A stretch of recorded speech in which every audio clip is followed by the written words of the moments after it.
Te voy a hacer dos esquemas.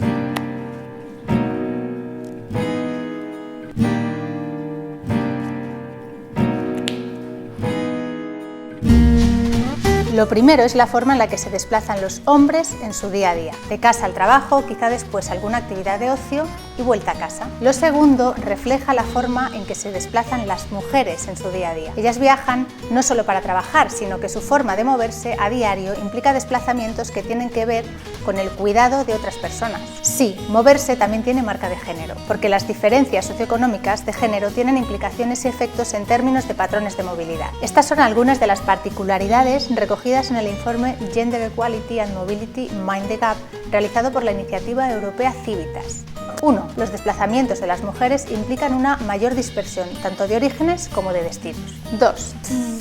La franja horaria en la que se desplazan las mujeres es mayor. Por ejemplo, viajan con más frecuencia fuera de las horas punta. 3. Las mujeres a menudo no viajan solas, sino que tienen que hacerlo acompañadas de personas dependientes. Por eso, frente al patrón lineal de los desplazamientos que hacen los hombres, los patrones de las mujeres son más complejos.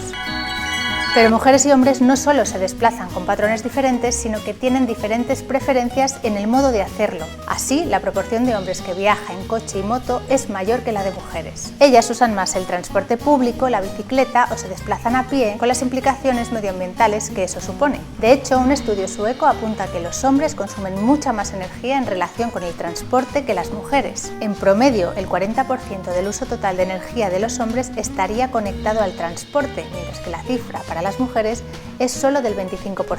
El dato debería ser muy tenido en cuenta por la Unión Europea, cuyo Pacto Verde debe necesariamente replantear el transporte, que representa casi una cuarta parte de todas las emisiones de gases de efecto invernadero en la Unión Europea. Y es que para lograr la neutralidad climática se necesita una reducción del 90% en las emisiones del transporte para el 2050. Si todo el mundo viajara como las mujeres, las emisiones disminuirían en un 29%, según un estudio de la Agencia de Innovación sueca. Y ahora, ¿te vas a mover como una mujer?